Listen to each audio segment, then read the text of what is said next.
Good evening, Sam. Good afternoon, good evening, and good night.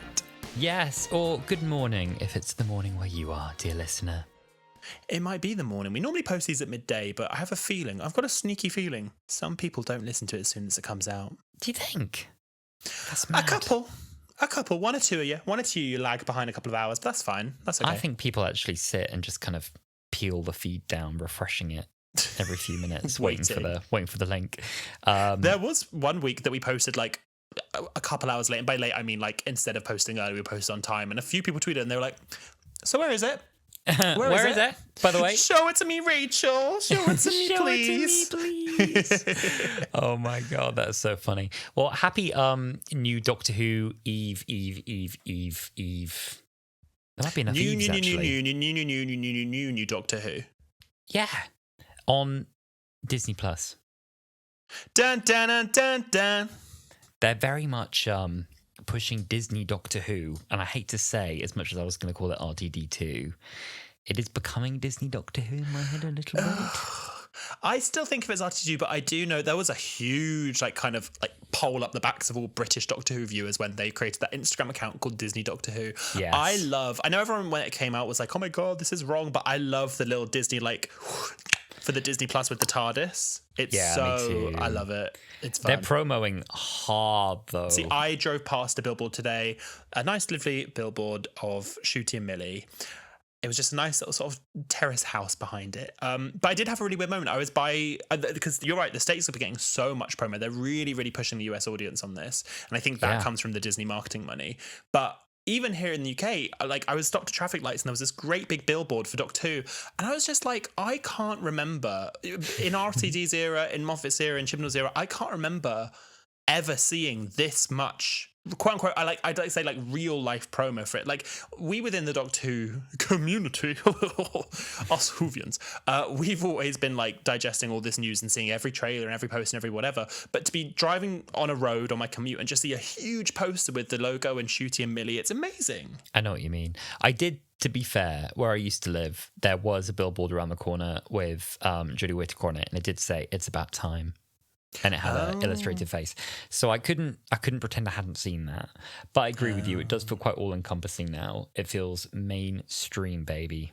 It is mainstream, honey. There are Doctor Who events going left, right, and centre, screenings, viewings, everything. It's Doctor Who fever. I'd love to say we're booked and busy. We've already got our calendars full for the next 8 weeks. That's not true. If you would like to book Wholala for your birthday party, for your funeral, for your anything, our fee is a free drink, and we'll be there. There are so many Doctor Who events going on at the moment. One that we actually really were interested in going to, but I don't think we're actually available, is on Thursday the 16th of May. We're invited by Jack from Peckham Levels to go to the Doctor Who pub quiz that he's hosting. We really want to have a big turnout for him. He sent us a message saying that he's the artistic director of the Old Red Lion Theatre, and at Peckham Levels they're hosting their Doctor Who pub quiz on Thursday the 16th of May. If you can go, it's going to be a camp old time, lots of Doctor Who, drinks are flowing, go have a laugh. Go have a laugh. You might make some new Doctor Who friends, which I have to recommend strongly. Oh, I saw a really, really, really cute tweet the other day from someone who'd gone to a galley cab, and they were like, you have to go to a galley cab.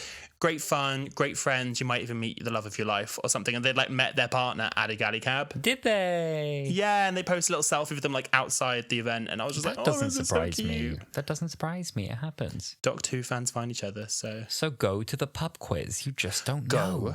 To the pub quiz, say hi to Jack and tell him that Wholala sent you. I don't know if I showed you this at the time when I saw it. It's these Christian girls on their podcast, and they were like, when you feel like you're getting too tired to go to an event, you feel like you're getting too sick, you feel like you're just resisting going, you're not feeling it anymore. I saw this. But you've already committed. They're like, that is the devil trying to steal your joy. And they were like, oh. And they were like, that is because God has something for you. Yeah. And speaking of the devil, we will be talking about him a lot today. Speaking of the devil's in the details, honey, and he's all over this episode of Wholala. He is the original, you might say. Literally, he is. I forget. I love these episodes, but I forget just how good they are until I watch it again, and I'm like, they're bloody good. They are phenomenal. They are. They're phenomenal. These two, they're really good. I feel like I might have said this in a previous one. in the context of us talking about underrated episodes, and we agreed that they're not underrated stories. You were like, they're correctly rated. They're correctly rated. Highly. And if there was one I'd like to see remastered, redone, like for like, same cast, I don't care, just, I don't know, put cinema cameras on it and new effects. It would be this story, because it's so good. Such a good story. This is an episode that I think would make a really good Doctor Who movie, because I think a lot of people think a Doctor Who movie, and by movie I mean like a real cinematic masterpiece, not just like a long episode. People think they have to throw Nostalgia Fest at the one. It has to have Daleks and Cybermen and the Master and this, that, the other. I think a story like this, where the monster is like the concept of the devil, and what happens when the Doctor, which is like our good of all good, faces the evil of all evil, like... I just think this is so cinematic. I agree with you that I think like if it was on real cinema cameras with today's CG, it would be another thing entirely. But it's such an impressive set of episodes. Yeah, it almost feels like tonally it would be more at home in kind of the Torchwood genre than over kind of in main Docky Who. The next episode after this two-parter is Love and Monsters. The next time was a tonal whiplash when, you know, I was genuinely, like, I've seen this episode a million times. I was like, deep shallow breaths at the end, like, you know, recentering myself. I knew as well that they had filmed the final scene. It was like Billy's last scene. I was very like, oh my God. And then suddenly it was like, tastes like chicken. It's this two-parter, then Love Monsters, then Fear Her. Season 2 is wild. It's funny how we try not to do all of the hits too quickly on Wholala. So we haven't done Army of Ghosts and Doomsday yet, but by the time we posted this episode, we'll have done this episode, the next episode, which is Love and Monsters, and the next episode, which is Fear Her. We'll have done that whole cluster of series 2. We're closing in, but we've left a lot of good ones out. Oh, there's so many good ones, and that's just in this series. Lots of longevity in this pod, 60 years at least. Exactly. Well, for anyone who hasn't realised, we're talking about The Impossible Planet and the Satan Pit today. Series 2 classics, episodes 8 and 9, series 2. They originally aired on the 3rd of June 2006 and the 10th of June. The viewership were 8.97 and 5.5 million respectively, and the IMDb scores are 8.6 and 8.7 out of 10. I was 10. How old were you? 9? I would have been... hold on, they came out in June? Yeah, I would have been just about to turn 9. My birthday's July, so I would have just about been to turn 9. About to turn 9. Oh. About to turn 9. Sweet baby. Just a little this was a lot for both of us. This was really heavy. This is scary now. Literally, this is one of the ones that I was allowed to watch, but then I started it and I didn't finish it. I've told this story in the pub before, and I will tell it again during this episode, but I didn't make it the whole way through on original air. We'll get into our childhood reaction first and foremost, and then our adult reaction afterwards. But before that, we're going to go through what your reaction was to this episode. Exactly. Meek said, the best depiction of space travel on the fringes of the unknown universe. Top tier RTD1 entry. Ethan, friend of the pod, said, trauma. Much like Sam, Toby's Ed traumatized the shit out of me to the point I couldn't rewatch the episode for years or even look at pictures of Toby. Ironically, it's now one of my all-time favourites. I love the ambiguity about the beast and how that even scares the Doctor. At Pig and Tea Break said, the best episode of all time, gripping from start to finish. One of the best endings in the show, gorgeous, no notes. Laura said, I think this was actually the first episode of Doctor Who that genuinely scared me. I was 9. Okay. Same as us. Me too. But yeah, you too. The whole creepy tattoos on the face and screaming man was terrifying. Still don't actually love rewatching it now, even though I know they're brilliant episodes. I'm so glad that this episode like ripened for me, because I was worried I'd have like, as a kid, I'd be like, I'm never going to watch this episode. And now it's my favourite too. JB said, definitely a classic, but I feel it's underrated at the same time. There you go, Alasdair. Okay. Like I was saying. I'm also not a big Ten Rose fan, but they work really well here, even romantically. At Oscar Barton 13 said, really great episode. Loved pretty much all of it. The thing with the guy being a virgin was weird, though. It felt like an odd thing to bring up. Feels like an odd thing to bring up. I wonder how many parents had to explain what that meant to kids because of this episode. You know, it's a little grown up. It's a little grown up. It is, but Doctor Who's to be fair, I probably hadn't had the sex talk yet. My parents were late with that. Oh, I didn't get the sex talk. My mum, I remember coming upstairs once, my mum just put 2 books on like the foot of my bed, and she didn't tell me she put them there. That was it. That was the extent of my sex talk. I think that's pretty correct, though. That's a good approach. I got sort of a bad spoken explanation that I didn't fully understand. Oh, God. How old would you have been? 10 after this. Try not to reflect too much what I was told. Moving swiftly on. The Bad Wolf Archives, who we adore, said, one of those episodes where the scale of it feels like a movie. Well, that's exactly what I just said, my love. Pretty much perfect in every way. Special praise to the fantastic and memorable side characters. I will get to it, but I have a whole section on that. Beautiful. Matt at Straddy Huvier said, one of the very best. It's got such a claustrophobic atmosphere which elevates the tension in scenes like the vent chase. I love that it refuses to turn into Doctor Who.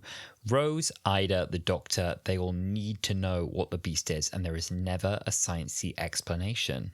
That's so true. I didn't really think about how they don't reduce it to science. Oh, I love it. I love it. Right, now last week we gave you a hell of a story. We gave you a long story, and this week we promised to go as quick as we can through it. But it's important to go back and understand the story before we start talking about it. And if you haven't seen the episode, we always advise, go back, stick it on iPlayer, well worth a watch. Well worth a watch. But if you haven't watched it, if you haven't got iPlayer, please sit back, relax, pick up your Bible and listen to this recap of the episode. The TARDIS materializes on a planet that shouldn't exist, a world orbiting the edge of a black hole. The Doctor and Rose find themselves on a human colony called Sanctuary Base 6, where a team is drilling deep into the planet to find the power source that keeps it from falling into the black hole. They also meet aliens called the Ood, an alien species enslaved by future humans. The Doctor and Rose explore the base and meet the crew, including Zack, the captain, Ida, the scientific officer, Jefferson, head of security, trainee Scooty, and Toby, an archaeologist who's discovered ancient markings deep within the planet. An earthquake causes part of the base to sink into the planet below, including the TARDIS, trapping the Doctor and Rose on the base. As drilling reaches deeper into the planet's surface, terrifying things start to happen at the base. The Ood start talking about a beast who will rise from the pit, systems malfunction, and Scooty is killed. Just as the gang wave goodbye to Scooty's corpse, drilling to the planet's core finishes, and the Doctor decides to descend into the planet with Ida Scott. Discovering a massive cavern with an ancient trapdoor, the Doctor fights the temptation to go down even further. The beast speaks to the crew through the Ood, and the Doctor asks which devil he is, given that there are many religions. The beast answers that he's all of them, and that the disciples of the light chained him to the pit for all eternity in a time before the universe. Everyone panics, so the Doctor does a rousing speech to calm them, and with that, the lift cable snaps, trapping the Doctor and Ida in the pit. Back above, Rose and the crew face increasing danger as the possessed Ood become more aggressive, and it becomes clear that their only hope of survival is to abandon the base. Rose protests, but the surviving team members knock her out to safely stow her on the escaping rocket. The Doctor descends to the very bottom of the pit, where he finds an ancient prison containing a massive creature chained to the rock. To the Doctor's surprise, the beast can't speak, deducing that this is only his physical form. The mind, the idea of the devil, has left. The Doctor also realises that the planet is his perfect prison. If the beast has ever freed itself, the gravity field would collapse and the planet would fall into the black hole. Inside the rocket leaving the planet, the beast speaks through Toby once more, and Rose tells him to go to hell. She ejects him from the ship and into the black hole. Their triumph is short-lived, with the gang knowing that they've defeated the beast, but are themselves now doomed to fall into the black hole. But in a final twist, the Doctor has found the TARDIS and uses it to tow them to safety, leaving behind the mystery of the beast and the impossible planet. As the Doctor and Rose say their goodbyes, Rose tells the Doctor what the beast warned her, that she will die in battle so very soon. Ooh. Wow. This is a heavy episode. Corker. Well, two-parter, a heavy two-parter and a corker. Okay, context then. I'm 10, you're 8, and both religious children, well, yes, good Christian children who were raised in good Christian households. You, I think, maybe even more than me, because your dad is a what? A What's vicar. The correct term? My dad's a vicar. He's a reverend. Vicar. Whatever you want. I've heard of such a thing. Yes.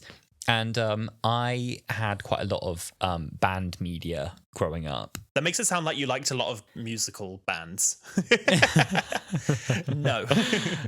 No. There was a show on CBBC that I couldn't see with, there was like a magic book. I think the show was called Witch. I couldn't see that. That was an example. We didn't read Harry Potter. That wasn't allowed. That's wild that you can... I remember you telling me that ages ago, but that is still wild to me. Yeah, we didn't really swear as a family. Obviously not. I mean, I was 10, but still, even now, you mustn't say, "Oh my god." No, I That's was quite never. bad, I you remember see. if I ever said, "Oh my god," my dad would be like, "Well, you're not allowed to say that's blasphemous." Yeah, exactly.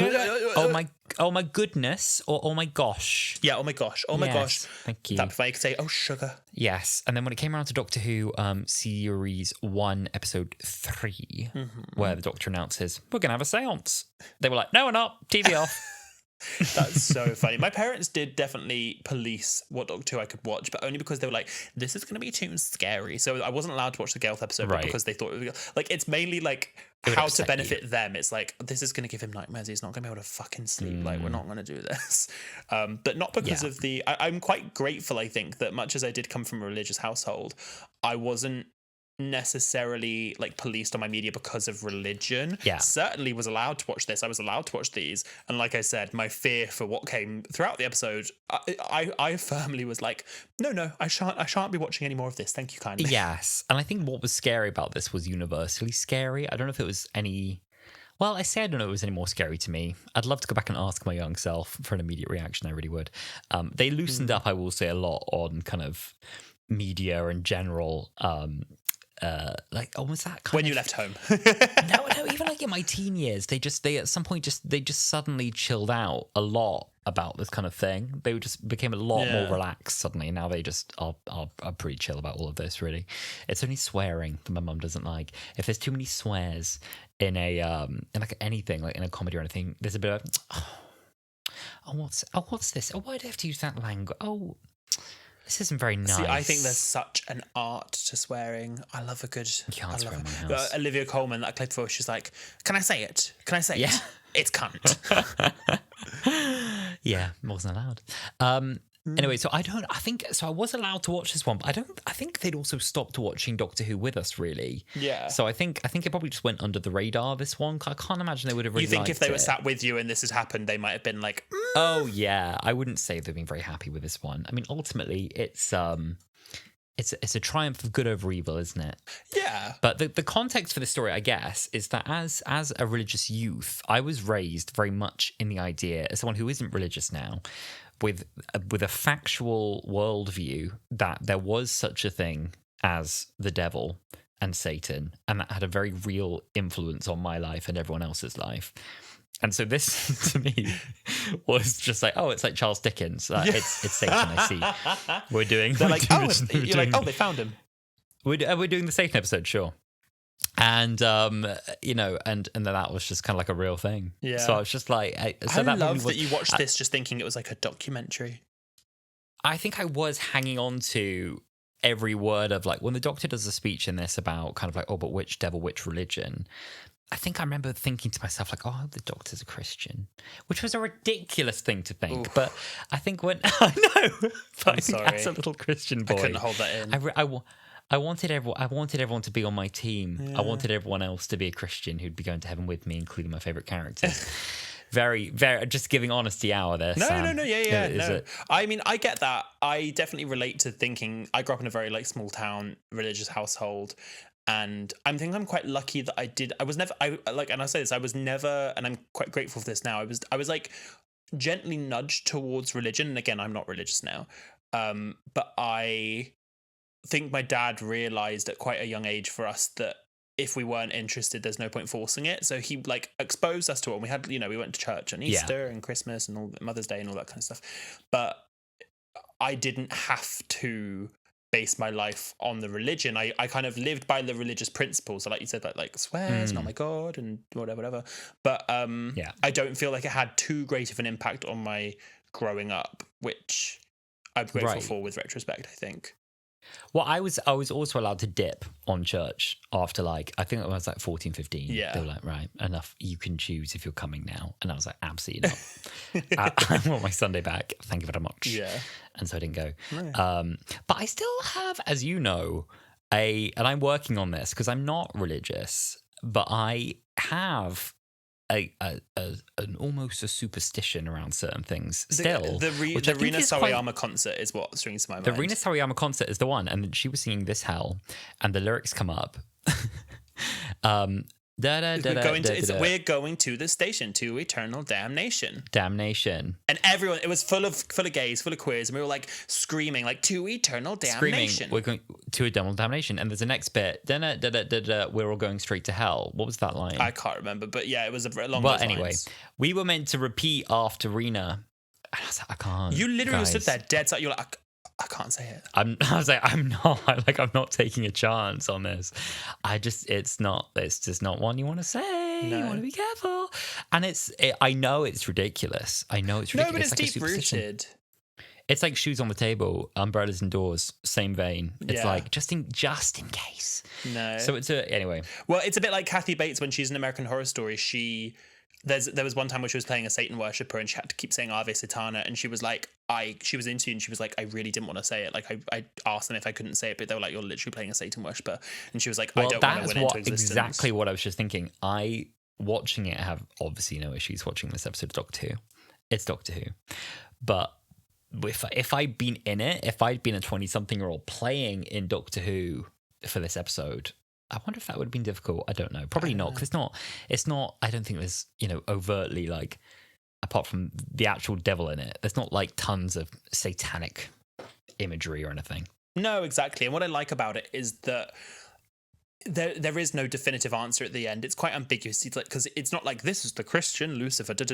Like, by the end of it, no, we exactly. don't really know who the beast is. They don't really know who it is. And I think that ambiguity is very important. I think we should dive into talking about the beast, talking about the episode. We should dive into the actual episode. I think that would be like, I guess my first point that I think is so great about this is I just think like they went there, and I think that in itself is so admirable that they just were like, what is the biggest bad we can bring in? What is the scariest threat?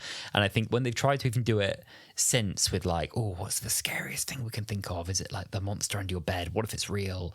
What if it, it's never quite. Well, they're about to do the boogeyman. Yeah, but you just can't quite touch, like, oh, they met. Maybe Satan, maybe not. But just the idea of like an ancient core of a planet where some civilization before time was, where they chained up the devil. I'm like, that is pretty like metal for Doctor Who. There's like things you would think are too far for Doctor Who to explore, but it works. I think it's so well. So brave for them to have done it this early in the season, especially like, again, like I said, they don't pin a particular religion or belief onto it, but the nature of like good versus bad, light versus dark, I really like in the I really like at the end of the Impossible Planet when they go to like the upper level of the pit, so before they go into the actual pit, and you have all of they really build like an entire civilization that lived on that planet. They called them like the bringers of light, I think. They have all these big statues and artwork, and it shows the civilization. Then when you get to the lower levels, there's the cave paintings and showing who it was that chained the beast. And I like that there's all this lore that it's not confirmed one way or the other as to which, if any, religion it's pinned to, but I like the idea that they're saying this physical thing exists. The Doctor says to the beast, like, I give you your existence, I acknowledge that you exist, your physical form anyway.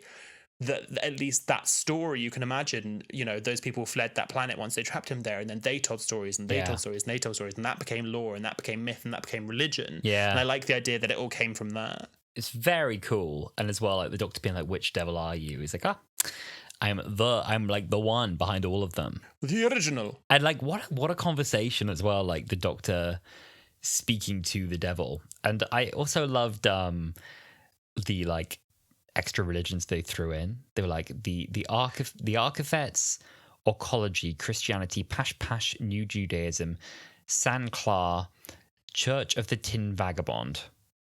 Yeah, and the same with different words. The beast, I think he says in like the Khaled god of war, like different words for Satan. Yeah, love that.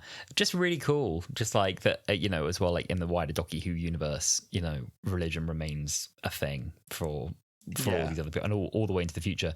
And we get that as well at the end of the series 5 finale as well. There's like like a religious military order.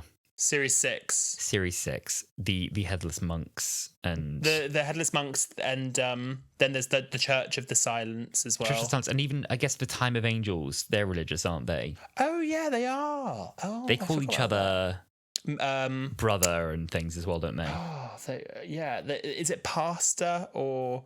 I don't remember. Something like that, yeah. No, you're right. Religion. I like how religion is used in Doctor Who, and I like that it's not always so literally Christianity, which is what a lot of like religion in British media is. Yeah, it satirizes it a bit. It sort of points at the absurdity of it, right, and like the ways it manifests. But yeah, interesting. It feels like a really grown-up story. Like it feels really high stakes. It feels gritty. It feels frightening. There's a sense of claustrophobia to the whole thing. It's just like this base against this horrible vacuum of space outdoors. Exactly. I love a base under siege story. We get it in Under the Lake Before the Flood. We get it in The Waters of Mars. We get lots of different types of like base under siege stories. I love when, like you said, with the set design, it's very real world. It's gritty. It's lived in. It's not big and shiny. It's not new. It's lived in. And like you were saying about the supporting cast, I've got a huge note here about how much I love the supporting cast, because there are a lot of people in these episodes. Like when they have the roll call at the beginning, they're like, that's Suki, that's this, that's him, that's that, that's whatever. You're like, oh my God, this is so many people. But the thing that like almost instantly within this episode, within the first one, The Impossible Planet, you care so much about these people that you've only just met. So when the first one dies, when Scooty dies, you're like heartbroken. Like I couldn't believe when Scooty died when I was watching it for the first time. And like you really care about it. And like it's little lines of dialogue. It's such clever dialogue. It's like when Ida sees Scooty's body and she just goes, she was 20 years old, and just like shuts the shutter on her like body floating, and little things like that. When Mr. Jefferson dies, spoiler alert, when Mr. Jefferson dies and he asks the captain to remove the oxygen because he's like, if I might have this favor, I'd like to choose my own way to go. And you're like, this is deep. Yeah. It's hefty. I really like Scooty's character. Her death was very devastating when she sees Toby with his horrible red eyes and markings on his face outside, and there's this really haunting score that goes with it. And we did a really good impression between us just then of those strings, so, yeah. That haunting sound. We just made that really nicely.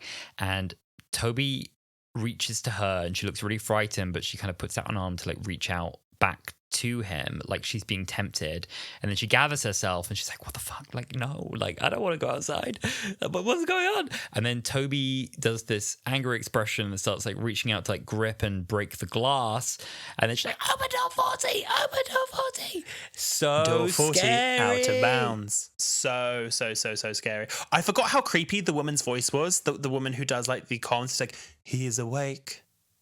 He is awake. Like the woman who does the horrible. Oh, it's haunting. It's haunting. So creepy. Oh no, it's so creepy. There was another line, like when the Ood deliver, like the beast shall rise from the pit and make war with God, and they say it in the most like monotone, factual way, like just letting you know. The bit when the doctor goes, he's awake, and the Ood will go, and you will worship him. Like, oh, like, I know. Oh, so do you want to talk about the Ood for a bit? So now we're on the scary. Ood. Yeah, let's talk about the Ood.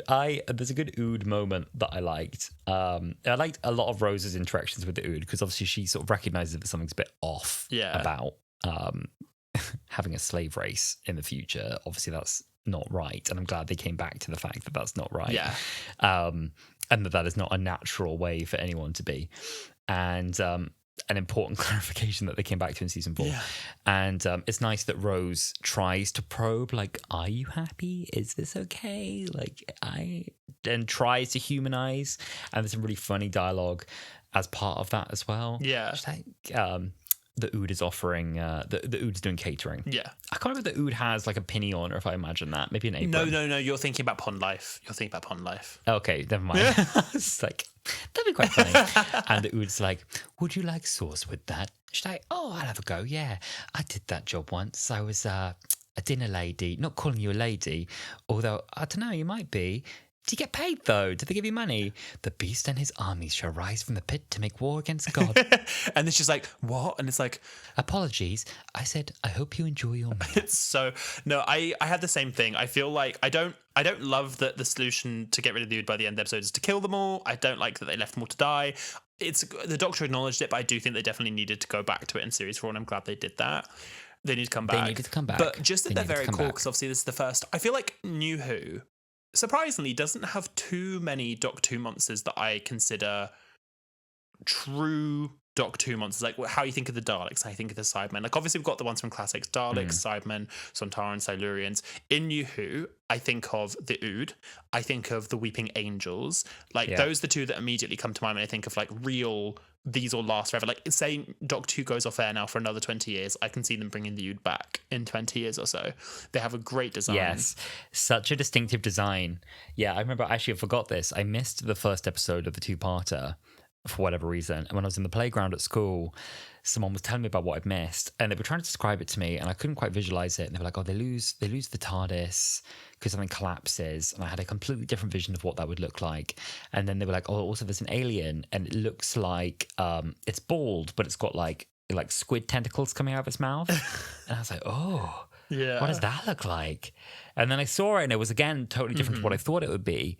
But it's even describing it like that, like, oh, it kind of looks like it's got like strawberry laces coming out of its mouth. Meat coming out of its mouth. Yeah, strawberry laces coming out of its mouth. Like such a cool, distinctive. Really, it's design. like a really alien humanoid, and Silas Carson does a great job with the voice. He's voiced the Ood on pretty much every Doc 2 platform. In Pond Life, speaking of it, I remember they didn't have his voice as the Ood voice, and I was like, this isn't how the Ood sound. I'm pretty sure they brought him back for Flux when they had that Ood in it. I'm pretty sure he came back to do the voice. Oh, really? He's also recently done Big Finish. They've done a trilogy of Torture of Big Finish, which are prequels, I believe, to this story, and each story has the Ood and one of Zack, Ida, and the other guy that I can't remember his name right now, and that's apparently really good. But yeah, I love the Ood. I love, like you said, I love that like Rose immediately like goes to stand to their affair. Love an Ood. Love the Ood. Love the Ood. I always associate Donna with the Ood, but I forget sometimes that Rose actually met them first. I like they immediately though they introduce friends of the Ood when they're like, "Oh, you're like that, a lot of friends of the Ood," and Rose like, "Well, maybe I am." Well, maybe I am. Yeah, maybe I am friend of the Ood. How about that? And what of? And what of it? Maybe I'm one of them. Yeah, it's a great design, the Ood. It's weird how they're lovable as well as really freaky looking. They're quite sweet. Yeah, Like, there's a real cute look to them for something that looks so horrible. Yeah, remember in the Star Beast, we get a bunch of the like knitted monsters that Rose Noble has made in her. I want a knitted Ood. And she made a little knitted Ood and a little dangly mouth, and it's like, oh, baby. I forgot that the Ood become opera singers. Oh, they do. Yeah. Ooh. But in this, they are Satan worshippers. They are Satan worshippers in this one. Oh, poor them. Yeah, that was another freaky bit. They were like, oh, that's weird. That's weird. Like their brain is operating at the wrong level, at the wrong frequency. It's like, oh, it should be working at like base level 3, and it's like, oh, it's at base level 60, which is like if they're in pain. And then it was like, oh my god, it's at base level 100. They should be brain dead. Brain dead. And then they're all kind of red-eyed and stomping around, and it's really freaky. Really horrible. This scene that always stands out in my mind for both, we're talking about the Ood and the Beast, is when everyone's separated and they're looking at the Ood through the cameras, and Doctor and Ida are just hearing them, and you hear the Beast voice, and it's the Beast voice like overlaid over the Ood, so you're hearing both of the voices, and it's another one of the reasons what makes you think about that was not at all English. It's another one of those reasons what makes you think. It makes you think about whether or not this actually is, Satan, where it knows everybody's deepest fears or anxieties, and it lists like the little girl still running from daddy, and Ida's just like, how did you know about my dad? How do you know? And this is another reason why this is such a fucking great episode, is because we as the audience, we don't know what happened with Ida. We don't know what happened. I feel like if another showrunner, if another writer wrote this, you'd then get a 5-minute scene of Ida being like, well, my dad wasn't there much, and I'm like, we don't need to know. We don't need to know. That was enough for us to care about Ida, know a bit more about her, be scared. You can fill in the blanks for sure. You can fill in the blanks. Yeah. You're right. And there's like enough cues that if this is like an imitator of the devil, that it's a very good imitation. And the Beast in this is very it's very articulate as well. Has quite a good back and forth with the Doctor as well when confronted, and it's quite a freaky match. The Doctor doesn't really manage to pick any holes in what the Beast says, Yeah, no, even when he meets like the body of the beast, he's like, but your mind, your thoughts, you're clever. No, brilliant. Like he knows that it's like Satan, an intellectual brilliant. equal. Satan, brilliant. Well, Well, I'd say genius, but I'm in the room. yeah, actually. And I love the juxtaposition of that brilliant genius voice. Brilliant. And then the body of the like beast. His design it's great, even though it's awfully animated. The design is really good. The animation maybe not so there, but for the time for 2006, in context of how the rest of the series looks as well, the beast CGI is really strong, I think. And the design is still good and still scary. It stands for the time. They could use a very similar design, similar model, I think, animate it in a modern way, and it would still look fantastic. I really like it. Do you want to see something creepy? Go on. I've put at the bottom of, so me and us have a little shared document that we do Wholala with, and at the very bottom I've got a little section on just Doctor Who merchandise that came out based on this episode, and I've just made it big. They made a Doctor Who figurine of the beast that's like a big size. It's like I don't know, like 10 inches tall or something. It's got, can you see it? Yeah. It's so good. It's got thighs, but oh my god, it's got hooves. It's horrible. Like, it's actually mad. Like, I'm looking at Satan right now, and I'm like, that is wild that they put that in Doctor Who. If you scroll down, you can see all the other stuff they made. They made it really weird. They made a Barbie-sized ood. It looks quite pale, doesn't it? It doesn't look very well. That Barbie-sized. It doesn't look like a well-ood, but it is possessed, so it's like it an might ood not. that's a little undercooked. Yeah. Or overcooked, depending on which way one looks at it. Undercooked, Yeah, overcooked, oodling free. Undercooked, overcooked. Another thing that's quite good as well is the Doctor starting to almost like buy into some of the kind of religious superstition himself. Mm-hmm. There's a moment where the Doctor wants to go deeper into this trapdoor they discover into the pit, and he's like,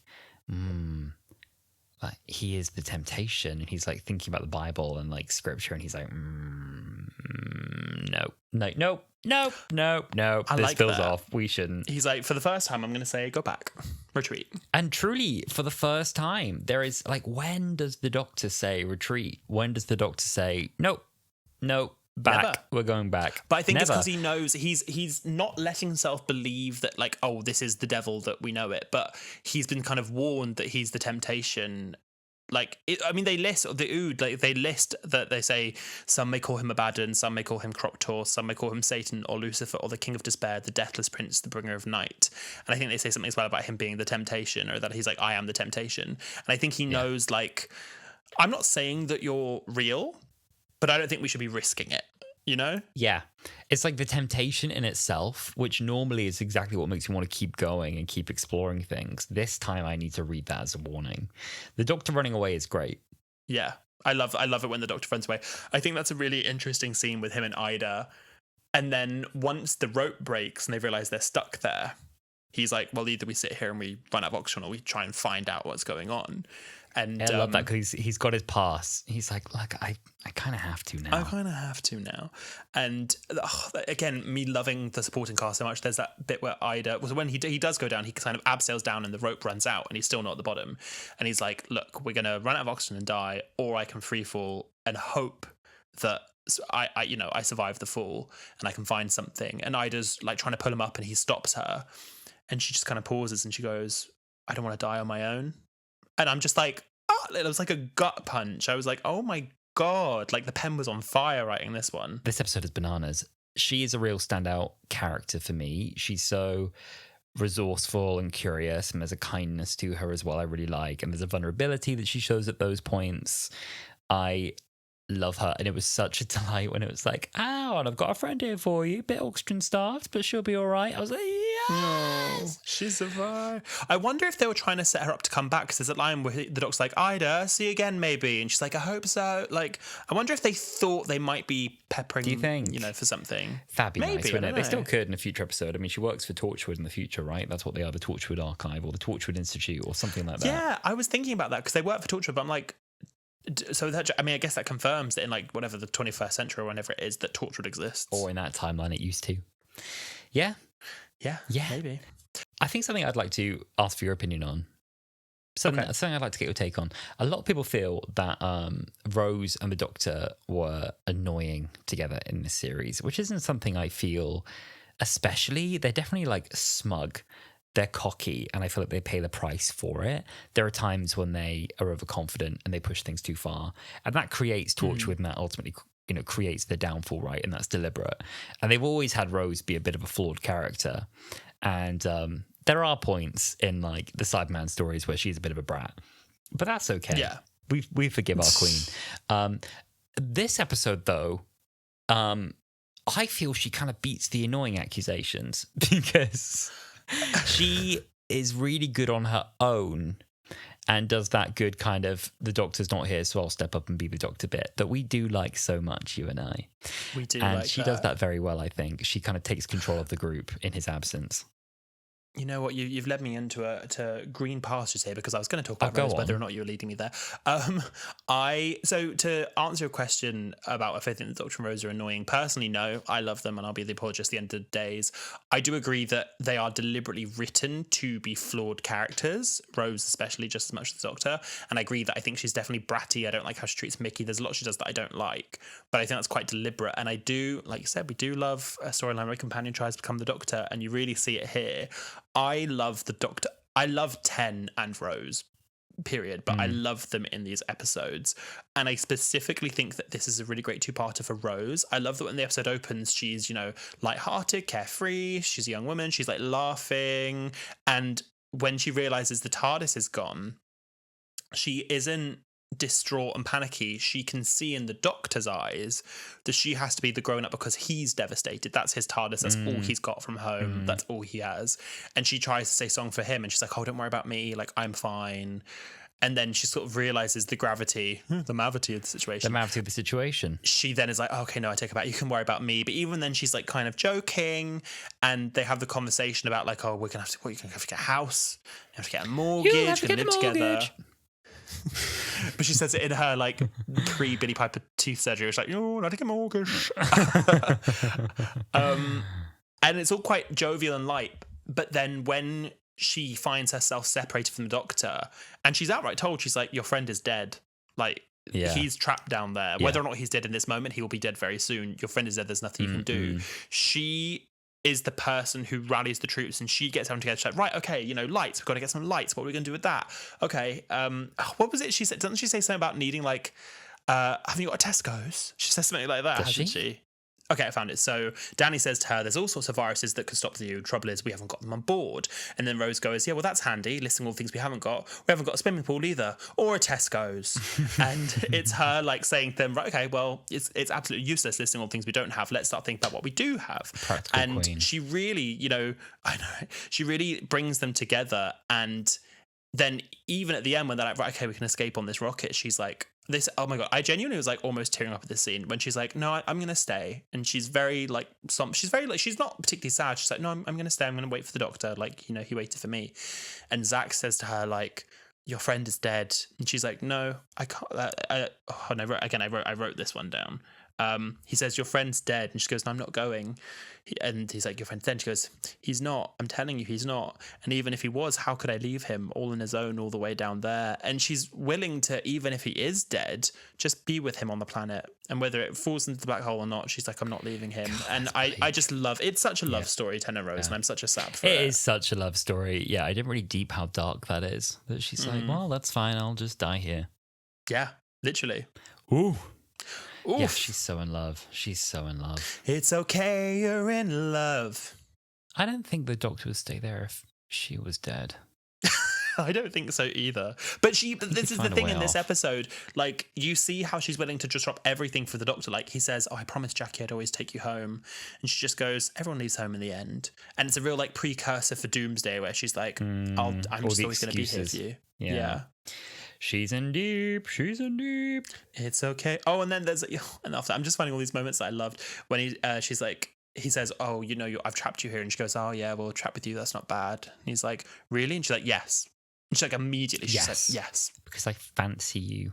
Because I fancy the pants off you, Docker. I fancy the absolute knockers off you.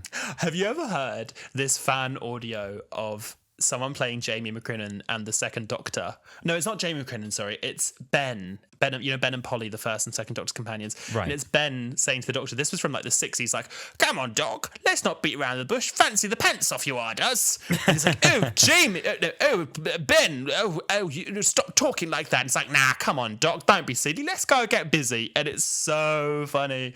Oh, I'm so God. ready for the Sam Player full cast audio drama where it's just you doing every Doctor and every companion. And if any of the Big Finish team are listening, I'm available for work. I believe there's been a recent vacancy, and I am available for hire. What's your fee? Go on, put something out.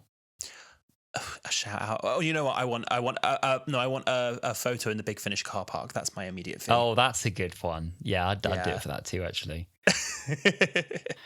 You know what's interesting though about Rose in this? The Doctor is both right and wrong in putting his faith in Rose, because yes, Rose does find a way to stop the beast in ejecting Toby through the windshield, but ultimately does kill Toby, which is necessary, but not really how the Doctor works. And there's not really any pickup on that point that Rose does kill someone. And I don't know that happens very often, that the companion kills a human being. I can't think of many instances where that happens. No, I agree with you, and I kind of gloss over me. I guess the argument that would be made is that the beast had already killed Toby. Toby was already dead. The beast was just using his body.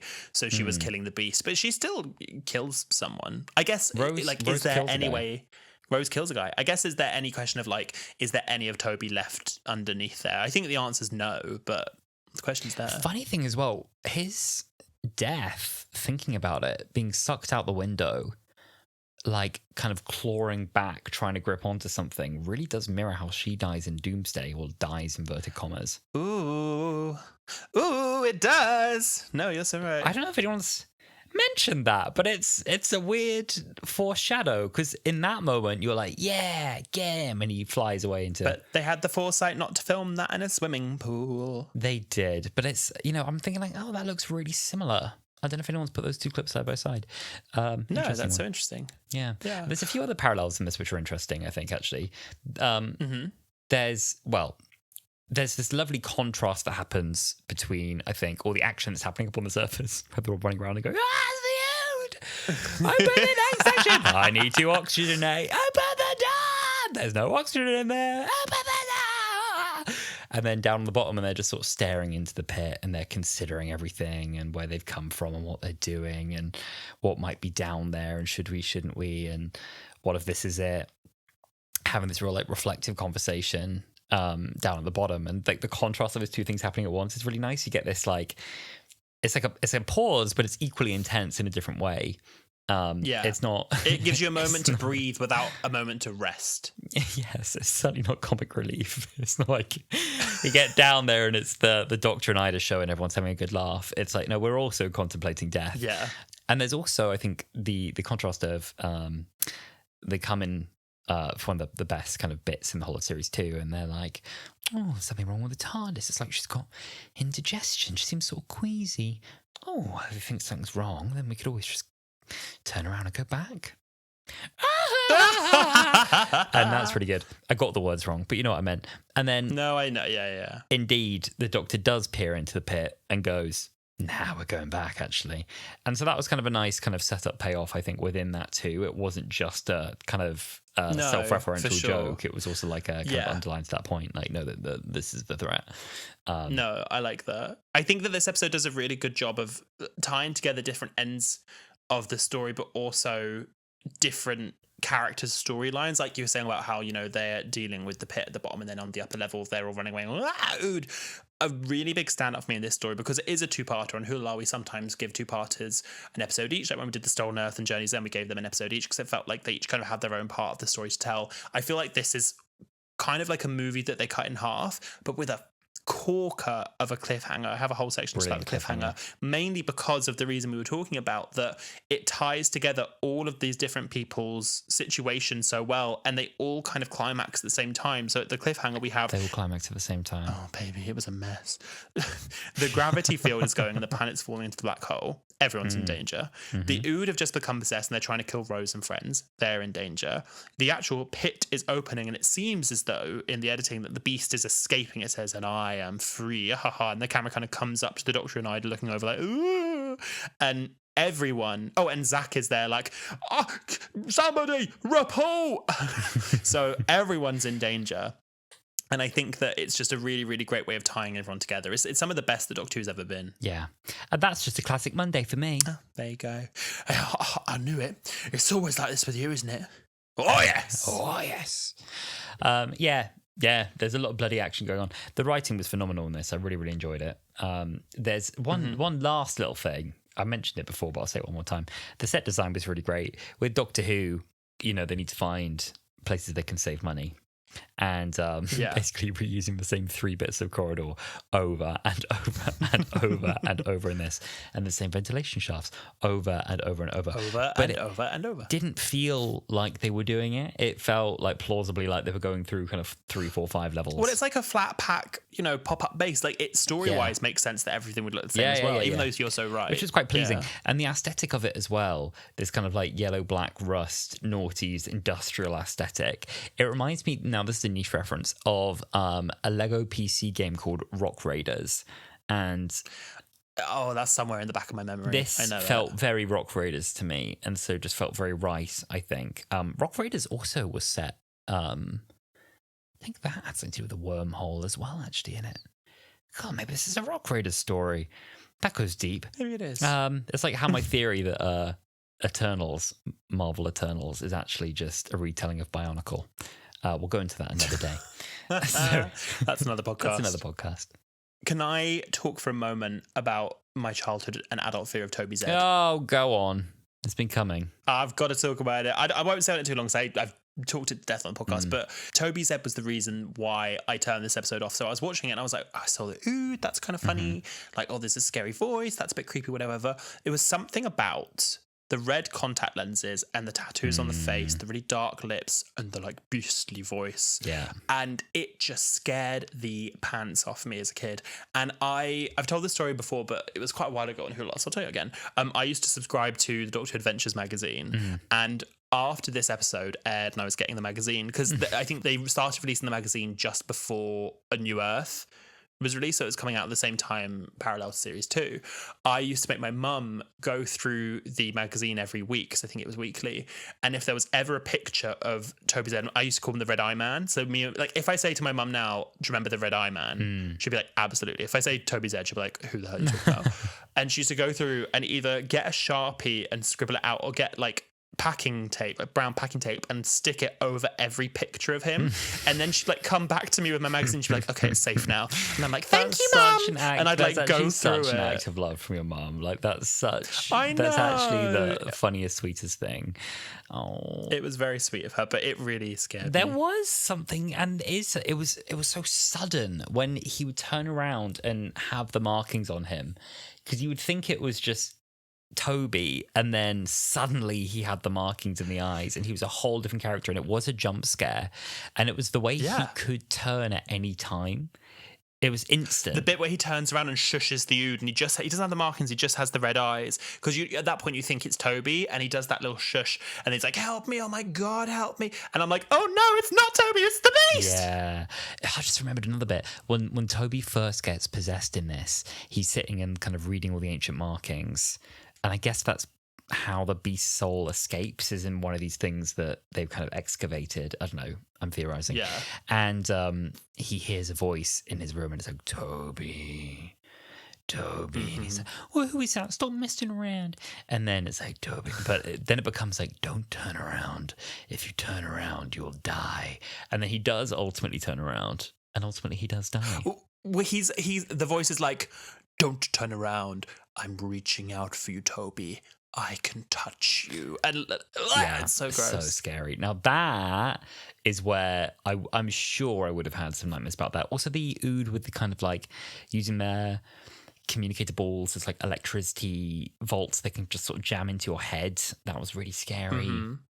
See, now like I think about the upcoming series of Who, and I look at the trailer and everything, and I don't see in those yet. Like what it is that's gonna, I see Jinx Monsoon and I'm like, camp, yes, whatever she did, I agree with her. And the bogeyman and stuff. But I the bogeyman looks scary, but I don't know that. I think Space Babies makes it silly enough that it won't be scary. Yes. So I guess I'm just interested, like, where are those terrifying moments going to come in this time? The really dark I think that things. Is it 79 yards? The pub one? 73 yards. I think that's going to be... I don't think it's going to be scary necessarily. And I agree with you that I think it's difficult because they're 45-minute length and there's only 8 episodes. And I know that's because the quality of the production has gone up tenfold. But obviously at this series, you used to get 13 episodes of 45 minutes. So I think you had the room to play a bit with the content of the episode. So you would get really pushing the boat, experimental, risky stuff like this two-parter. And then directly afterwards, you get very risky in a different way, comedy, insight on characters, the very Dr. Light episode like Love and Monsters. Yeah. And I don't think that they have the wiggle room to have, for example, a Dr. Light episode or a controversial episode or a particularly scary episode. I think it all, my concern that I hope doesn't come true is that it might make everything a little bit on the same level of scary, on the same level of funny, on the same level of interest. Like, I hope that doesn't happen. Yes. I guess I'm thinking, how dark will they go? But we'll find out, won't we? I'm jumping the gun. Well, honey, we're going to find out this weekend. Oh, quicker this week. Yeah. God, yeah. I don't think these first two will be especially... Well, that could be wrong. I think there'll be jump scares and like body horror, like scary monster in that regard with the boogeyman from what we've seen so far. But then certainly not the Jinx Monsoon episode. Well, I don't know, actually. I thought I saw a clip and trailer of like a drum with a face coming out of it. Did you see that bit? Or someone's like clawing with a hand coming out of a drum. Yes. Maybe someone gets turned into a drum. It's not a good fate, is it? Anyway, yeah. I was thinking of the day, should we be doing star ratings? But no, we shouldn't, because we have a dreadful recency bias and quite the opposite of that. This one we saw when we were 9. So it's quite hard, really, to rank anything objectively. My letterbox is a mess. Yeah, no, I don't like... I kind of gave up on letterbox, to be honest, but I don't like star ratings because mine change a lot. And I have a friend that's doing a rewatch of Doctor Who at the moment, and they did a rewatch in like 2021, I think, and they did a 5-star rating for every episode, and they're now doing another rewatch and like changing it. They're like, oh my God, like it's changed so much, blah, blah, blah. And I just am like, yeah, and I'm sure it'll change again because... like you said, you have recency bias, you have nostalgia, some things age better, some things age worse. And I just kind of like to go off the like how I loved it as a kid and how I love it now. And for this episode, bloody terrified me as a kid, absolutely adore it now. So Smash is the rating. Smash. Well, beautiful. Speaking of Smash or Pass, I've got another game for you. What's that? What game? I don't know game. Do we do a game? It is a game. A camp or dump! Woohoo! Yeah! Yeah, baby! Yeah! So for anyone who hasn't listened to Wholala before, we like to play a little game where we go through the episode we've watched and see if something is camp or if it is damp. Oh. Now, Alasdair, the Doctor getting a mortgage, camp or damp? You'll have to get a mortgage. Very camp. You'll have to get a mortgage. Very camp. Very camp. Yes. Very camp. Certified camp. I like the oh, I don't know, we could share, we could get one together. Oh, no, maybe not, who knows, maybe not. We'll see. I was like, you're gonna screw. I think we can say they hadn't done it at this point. I don't think they'd done it at this point, but by the time the runaway bride came around, by the time Doomsday happened and Rose said she was pregnant, the Doctor was like, you're not. And she's like, nah. It's somewhere after this one. It was the severity of this one. It happened right after this one. That's when they did it. Well, I think they had the sillies at the beginning of Tooth and Claw, which I know a bit early. What do you think? But then also when they're holding hands walking down the street in Fear Her, like after they get the TARDIS, they're like holding hands, she's leaning on him, she's like, oh, this is great. Like, I don't know. I think that's still early stages. I think maybe they had like a little kiss. Maybe. They definitely did at some point. Protein 1 with just a dash of 3, camp or damp? Oh, camp. All of it's camp. Yeah, especially like that. I like her trying to customize her slop. I know. The thing that was definitely soy sauce. And finally, Dinner Lady Ood, camp or damp? camp, especially when it revealed the Satan worship tendencies. Yeah, exactly. And then it's like, the beast and his armies will rise in the pit and make war against God. What did you say? I said, I hope you enjoy your meal. Enjoy your food. Hope you enjoy your meal. I'm going to start doing that. I might get a service job just to try that. Just to say something absolutely off the wall, bat crazy. And it's like, what? And it's like, you've got your cutlery. What? Brilliant. Oh, well, off the back of that, I've got a couple of fun facts for you about these episodes. Okay, go on. Tell me everything. So Davies mentioned that in the writer's tale, there was an early draft of these episodes where the cliffhanger was that Rose becomes possessed by the beast. But this was discarded as Davies didn't like how this led to her being in a dream sequence subplot when possessed in the next episode. Oh, what? So she would have seen things while she was possessed? Well, so we would have seen her amongst everyone and she would have been possessed. And I think it would have cut into her mind and she would have been in a dream sequence, her inside her own mind kind of thing. And I agree that kind of takes it out of the reality of the episode. Interesting. Yeah. I mean, all for the movie edition can bring it back in for the extended cut. It really could. Well, something that they would put back in for the extended cut is that the only significant edit made in post-production was a sequence in which the Doctor uses the drill head to detect the sound of the heartbeat coming from beneath the planet's surface. Wow. So what, he just sticks kind of ear to floor, ear to drill, and here's a heartbeat. Creepy. That's freaky. You're reading my fun facts before I read them to you. I'm not. Your little cursor has just clicked on the end of the I'll only move the cursor. Okay. Originally, instead of the Ood, the Slitheen were going to be in this episode, or more specifically, another family from the planet Rex called Fabratoria. So the same suits, but obviously that's the Slitheen family. With the idea being that they had become enslaved by humanity. The Raxcoric Fabratoreans secretly believed that the planet being explored was actually the dwelling place of their god who would free them from their servitude. But Russell became concerned that the return would kind of detract from the episode's human perspective. And also, apparently, they had to make big repairs to the old costumes. So he was like, "Nah, not worth it. Let's make something new." Well, I'm really glad they didn't reuse, because that sounds 15 times less scary to have Slitheen with red eyes, I have to say. Oh. I guess maybe it would have been slightly different. Yeah. I mean, I do like the idea, however, that the Ood are maybe conscious and actually are brilliant, let's free God. And that's why they're maybe. Yeah, let's go! Open the pit! Which I think is a really funny idea. However, I still prefer what we got. No, I think what we got was good, especially because it then got later explored in further episodes. I think that was good. Yes. A couple more fun facts. Coincidentally, the Satan Pit was shown during the week of the 6th of June 2006, which is 666. It followed a wave of devil-related stories in the media, including the release of The Omen. I wonder if that means something about Doctor Who then, because we're going to have Doctor Who in that week again now. So let's see how many episodes we got. Episode 1, 2. I've got a little calendar I've made. I haven't got the episode titles next to them though. Episodes. Oh, guess which episode it is. It's not episode 6, is it? It's episode 6. Bloody Nora! Oh god, we're in for it again. That's going to be the scary one. Which one's episode 6? Do we know which one it is? Is that one Rogue? I think episode 6 might be Rogue. That's not. Finally, anyway. When thinking about what should be at the bottom of the pit, a couple of things were considered other than The Beast by Russell T Davies, including Davros and the Master. Russell. I mean, I guess this wasn't advanced considerations. I consider many stupid things in my day.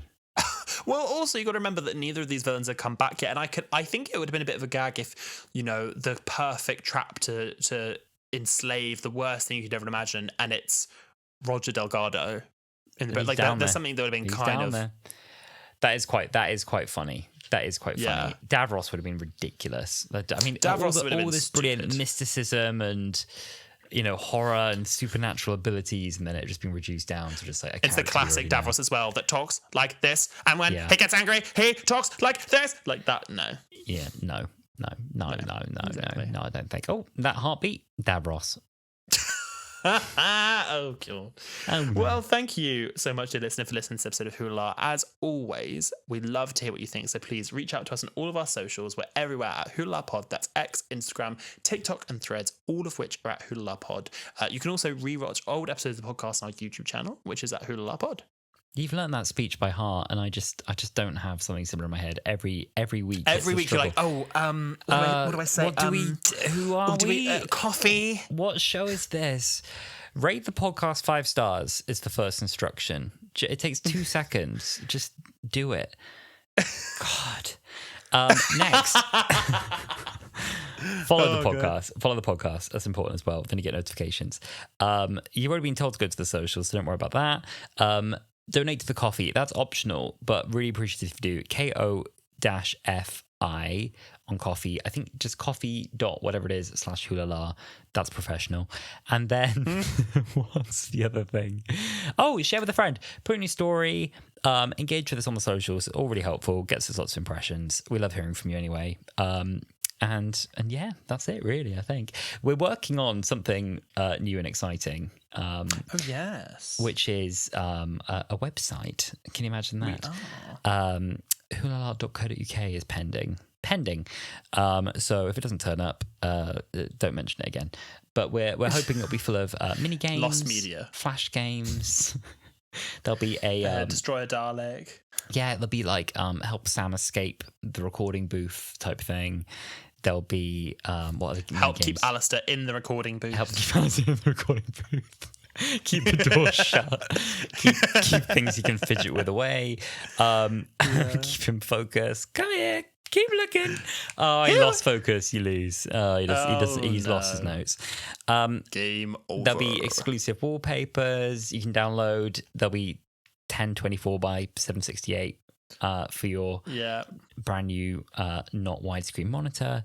There'll be trailers for the next week, and indeed a trailer maker where you can use an AI version of our voices to create the next time preview.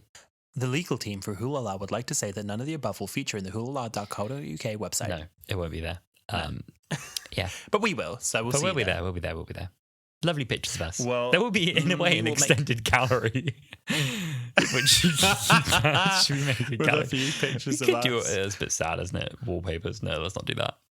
Who's going to have us as a wallpaper? I don't know. Everyone send us print screens of your Wholala lock screens. Yes. Send your own through to us. Thank you. Well, after you've done that, we will thank you so much for listening, and we will see you next week where we'll be watching Space Babies! Space Babies is next week. I can't wait. Yes, we'll see you there. If we're not watching with you in person, then we're very excited to share our feelings with you right afterwards. And of course, we'll be asking for your feeling right after the episode airs. Do head to X at Wholala and share your reaction with us there. Yes, exactly. Well, thank you so much for listening, and we will see you next week. See you next week, Caroline. Bye. Bye.